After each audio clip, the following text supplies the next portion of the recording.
Kuzo Zangpola. Welcome to Bhutan e-learning program.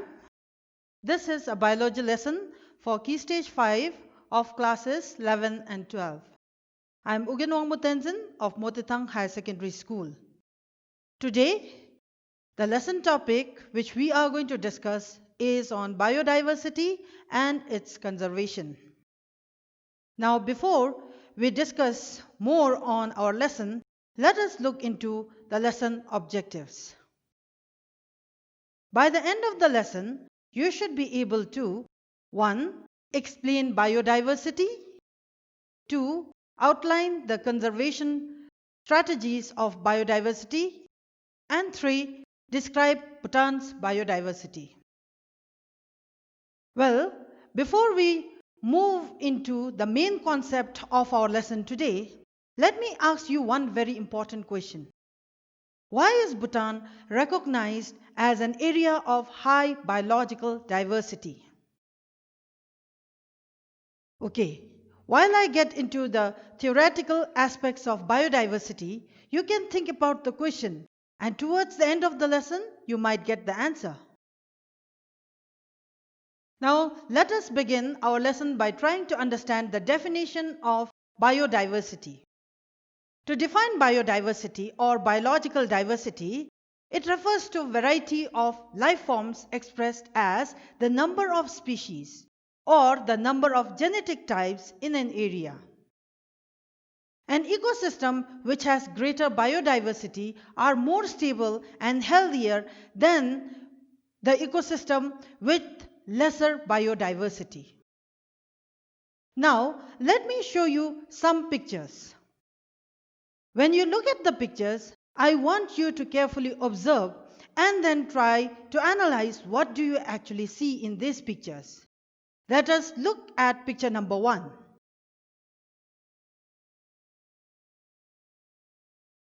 Now let us look at picture number 2.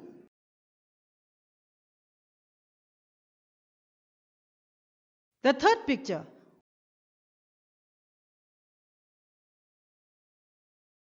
Well, students, now that you saw the pictures, it is very easy for us to assume or to analyze that biodiversity can be classified into different types. Now, when we are talking about classifications of biodiversity, biodiversity can be classified at 3 levels. Number 1, we have genetic diversity.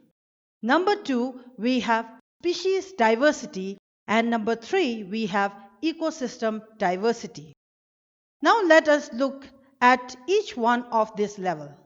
First, under genetic diversity, we see diversity of genes within a species. In the first picture, which I am showing you here, you saw variation among a species of dogs.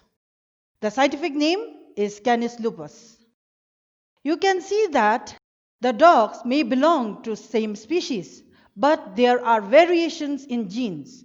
So therefore, this diversity within the same species is known as genetic diversity. The second picture which I showed to you was variations among various species. You can see there are different types of animals.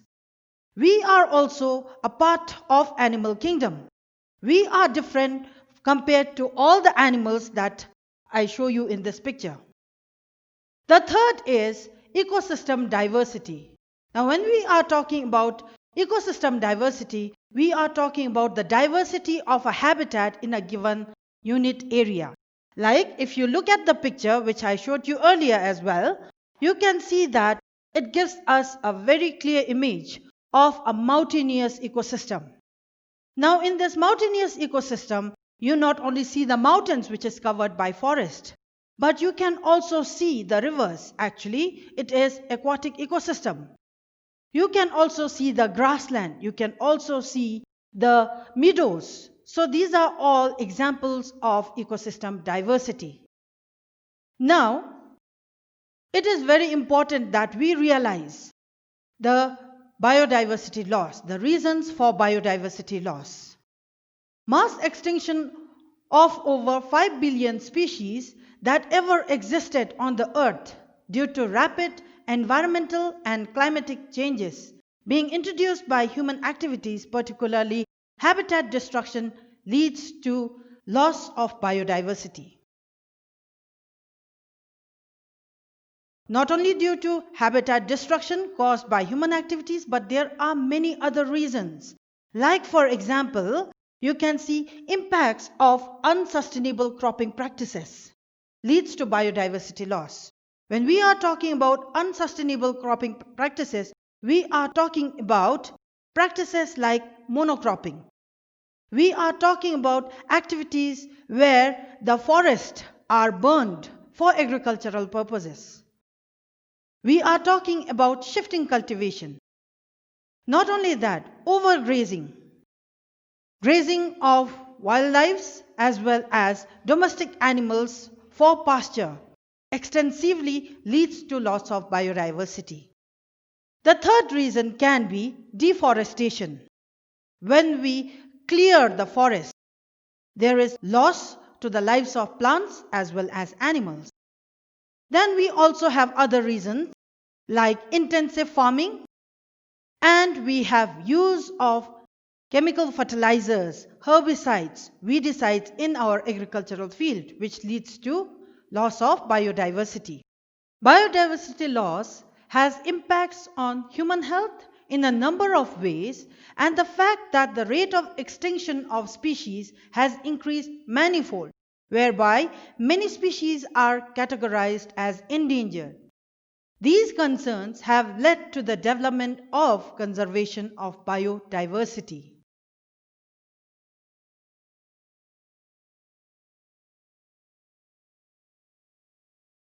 Now, when we talk about conservation of biodiversity, what do you understand from it? Well, conservation of biodiversity refers to protection, preservation, and management of wildlife and natural resources to restore and maintain a balance between the rate of its utilization and the rate of its restoration in nature. Now, why do we need to conserve biodiversity? Why is it important for us to preserve our biodiversity? Why do we need to manage biodiversity? There are many reasons associated with conservation of biodiversity. Let us look into some of the reasons associated with conservation of biodiversity. A. For economic purpose. Especially in agriculture, in medicine, biodiversity plays a very important role. For agriculture, we need our biodiversity, a healthy biodiversity. For manufacturing of medicines, we need biodiversity because most of our medicines, they are derived from the plants, which the biodiversity provides. The second is ecosystem services. Now, under ecosystem services, we have various types of ecosystem services. The provisioning services, the supporting services, the regulating services, and many more. Therefore, healthy and diverse ecosystem play a very important role in maintaining all these ecosystem services so that living organisms can survive. The third is ethical reasons. Since we coexist with our environment, it becomes our moral and ethical duty not to destroy them but to preserve them. And D, for aesthetic reasons. The natural and wild landscapes are pleasing and it re-energizes and helps people to relax. Now, the next question that I would like you to think about is, how do we conserve biodiversity? There are two important strategies by which we can conserve our biodiversity. We have ex situ conservation, which refers to conservation of biodiversity outside its natural habitat. And the second, we have in situ conservation, which refers to conservation of biodiversity within its natural habitat. Under ex situ conservation, there are many strategies through which we can conserve plants and animal species, like through cryopreservation, tissue culture, gene banks through the establishment of botanical gardens. Similarly, under in situ conservation, we have many strategies like we have establishment or development of national parks, wildlife sanctuaries, bioreserves. Not only that, we can also consider the mountain, the lakes as sacred. Now let me elaborate more on ex situ conservation strategies. The first one we are going to look into is the establishment of gene bank. The gene banks are a type of biorepository which preserve genetic material. In case of plants, this can be done by freezing cuts from the plants or stocking the seeds. Whereas in case of animals, this can be done by freezing the sperm or eggs in zoological freezers.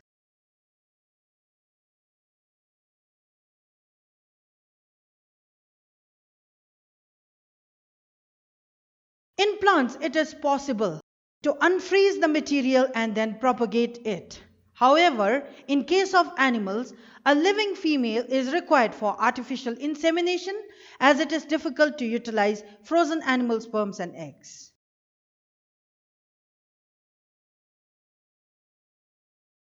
Now, the importance of gene banks. Why is it important to have gene banks? So, in an effort to conserve agricultural biodiversity, gene banks are used to store and conserve the plant genetic resources of major crop plants and their crop wild relatives. There are many gene banks all over the world. Even in our own country, we have the Royal Gene Bank. Let us look into some types of gene banks. There are many types of gene banks, like we have the seed bank, the tissue bank, the cryo bank, the pollen bank, field gene bank, sperm bank, and ova bank. Discuss more about the different types of gene bank. Let us first look into the seed bank. When we talk about the seed bank preserves dry seeds by storing them at a very low temperature. Example of a seed bank can be the National Seed Center, which is in Peru. Spores and pteridophytes, they are conserved in seed banks, and other seedless plants such as tuber crops cannot be preserved this way.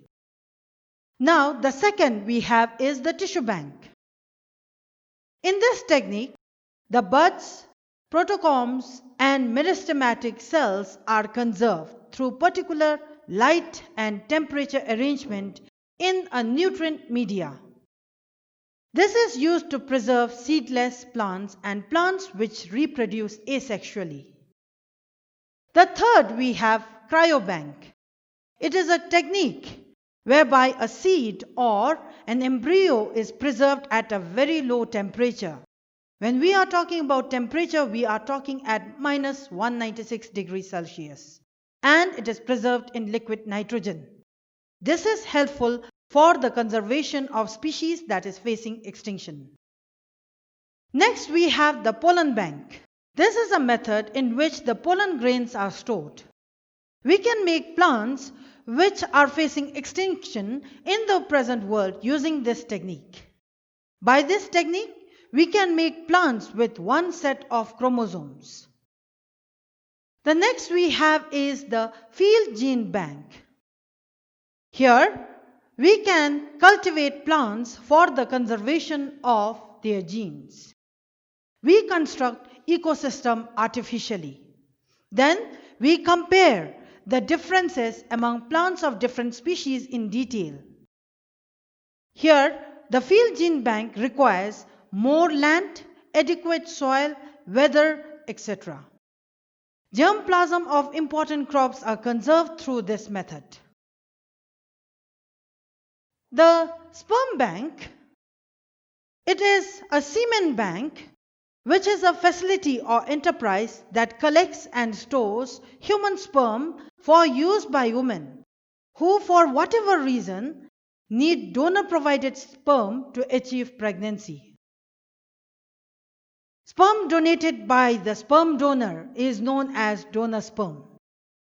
And the process of introducing sperm into a woman is known as artificial insemination. Finally, we have the ovabank. Ovabank or egg cell bank is a facility that collects and stores human ova primarily from the donors. Ova donated in this way from the donor is known as the donor ova.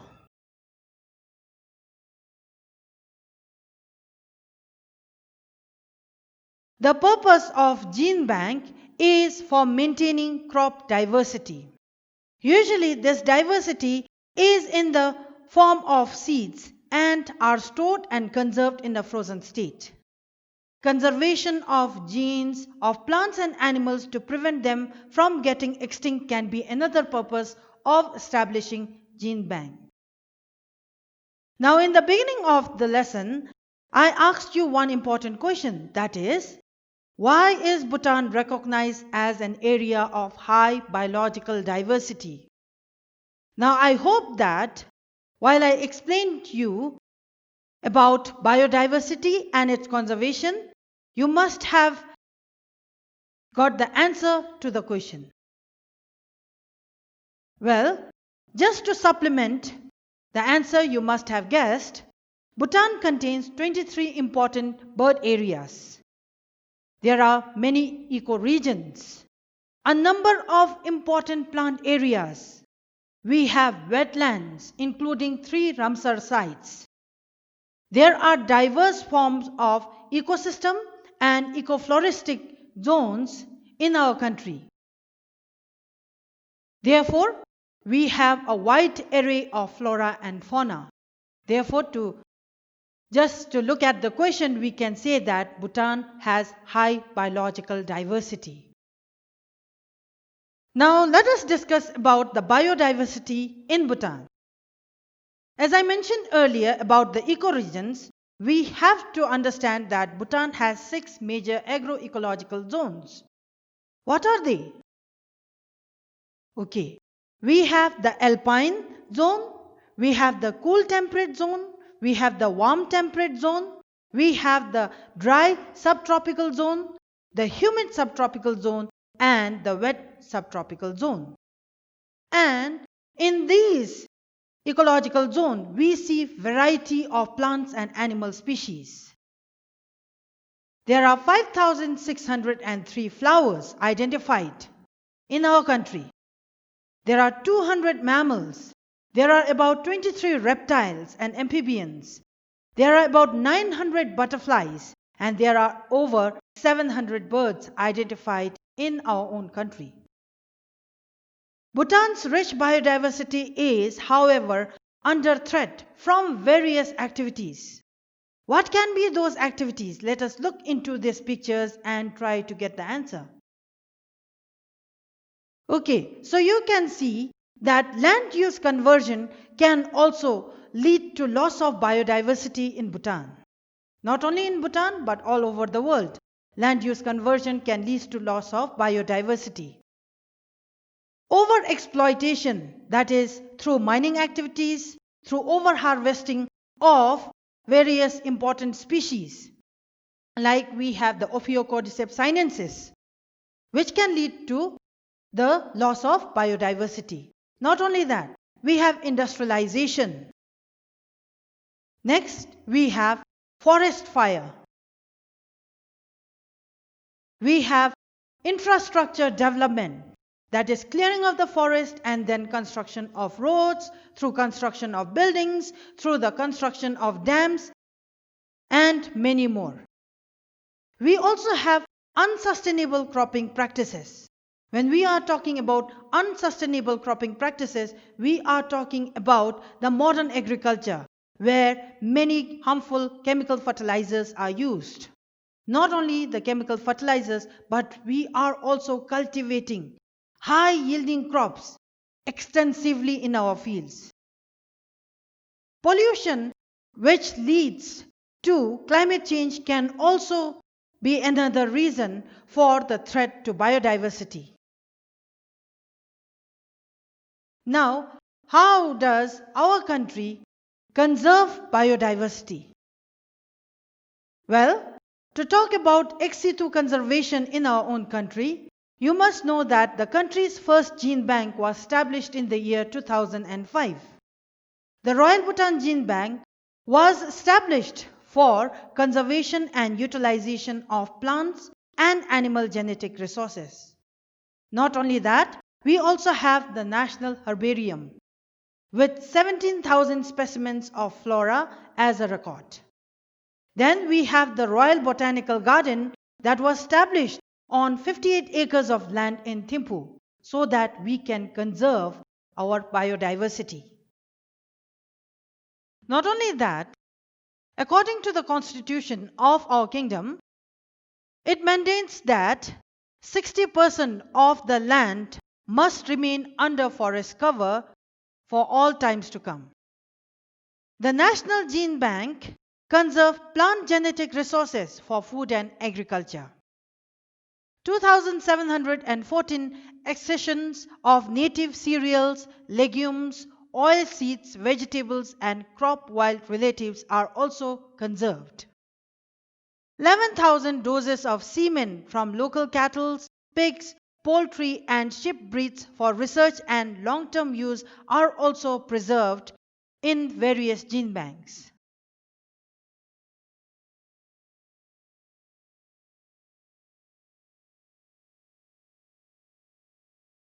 Now that we have come to the end of our lesson, where we have understood about what is biodiversity and why is it important for us to conserve biodiversity following various strategies through which we can conserve biodiversity, let us look into the topics which we have discussed today.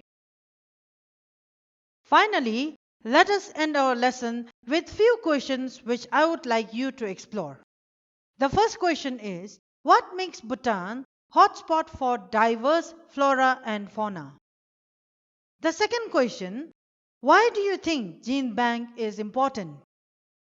And the third question, the white-bellied heron is one of the critically endangered bird species of Bhutan. Using the knowledge you have gained through this lesson, design strategies to conserve the wild-bellied heron population in our country.